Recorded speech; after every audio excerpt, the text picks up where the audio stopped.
Damian Lillard adalah salah satu shooter terhebat sepanjang sejarah NBA. Saking hebatnya, terkadang berdoa adalah satu-satunya cara untuk menghentikannya. Tapi anehnya, pemain sehebat Lillard justru dibuang secara paksa dan dikhianati oleh timnya sendiri.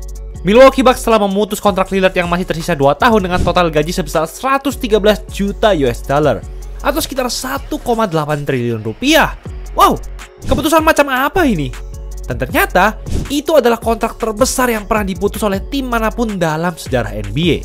Pertanyaannya, kok bisa Lillard yang baru tahun lalu banget dinobatkan sebagai All-Star MVP dan juga termasuk sebagai salah satu dari 75 pemain NBA terhebat sepanjang masa mendapatkan perlakuan seperti itu?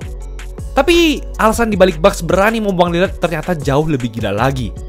Ternyata mereka melakukan itu hanya sekedar untuk merekrut Miles Turner. Ya, Lillard memang tidak akan bermain musim depan karena cedera tendon Achilles robeknya yang memprihatinkan. Tapi coba kamu bayangkan, membuang calon pemain Hall of Fame hanya untuk mendapatkan pemain yang bahkan gak pernah jadi All-Star? Menurut gue ini ngawur, baik dalam segi bisnis maupun etika.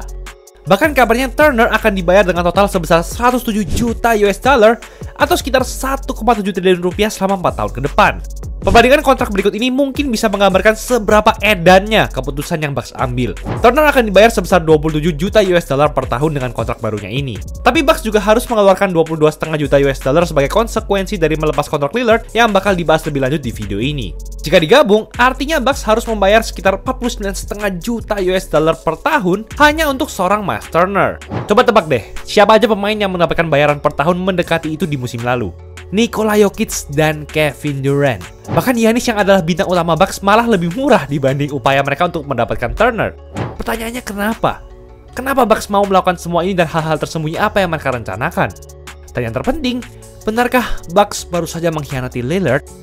Ia datang ke tim ini untuk mengincar gelar juara, tapi malah semua ini yang ia dapatkan. Padahal baru beberapa bulan yang lalu, mereka sempat terlihat sangat potensial untuk menjadi juara. Pada awal musim lalu, Bucks berhasil menjadi juara NBA Cup setelah mengalahkan OKC Thunder yang kemudian jadi juara NBA. Menjuara NBA Cup memang bukan apa-apa jika dibandingkan dengan playoff. Tapi setidaknya, mereka berhasil memenangi sesuatu dan itu bisa berdampak positif terhadap chemistry mereka ke depannya. Bahkan faktanya, chemistry mereka memang terus meningkat. Karena trio Giannis, Lillard, Middleton sempat mencatatkan net rating tertinggi bagi sebuah trio di NBA pada musim reguler. Artinya, trio ini memberikan kontribusi positif paling banyak di lapangan dibandingkan trio NBA manapun.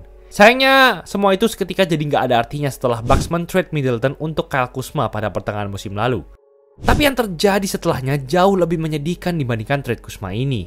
Pada akhir Maret kemarin, dengan sisa 14 game pada musim reguler, Lillard memberikan kabar yang mengejutkan bahwa dirinya didiagnosa menderita trombosis vena. Ini merupakan cedera yang sangat-sangat serius. Sebagai informasi, Chris Bosh yang adalah legenda Miami Heat juga menderita trombosis vena. Dan cedera itu nggak cuma membuatnya harus pensiun dini, tapi juga sempat mengancam nyawanya. Lillard akhirnya harus absen sampai musim reguler berakhir dan kemungkinan besar tidak bermain di playoff agar badannya dapat pulih 100%. Namun yang sebenarnya terjadi justru sangat di luar prediksi semua orang. Mereka yang menderita trombosis vena biasanya bisa pulih setelah 3 bulan sampai 1 tahun. Tapi Lillard secara ajaib bisa sembuh hanya dalam 3 minggu. Ya, 3 minggu aja guys, nggak sampai sebulan.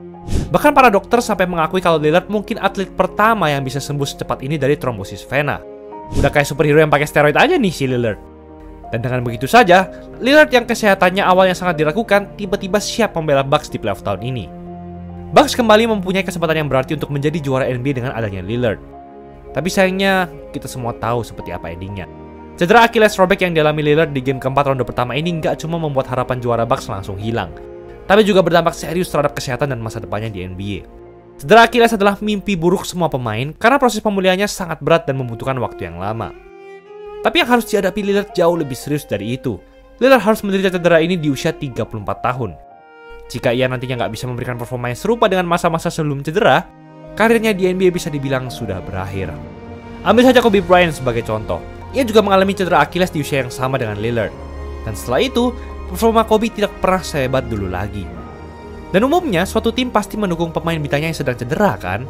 Pastinya Bucks bukan salah satu dari tim itu, karena mereka pada dasarnya beranggapan bahwa, ya, lu udah kena cedera berat dan harus absen semusim penuh. Jadi kesempatan kita buat jadi juara semakin berkurang dong. Sorry banget nih ya, tapi lu harus keluar karena lu nggak bisa berkontribusi lagi. Jujur gue kasihan banget sama Lillard.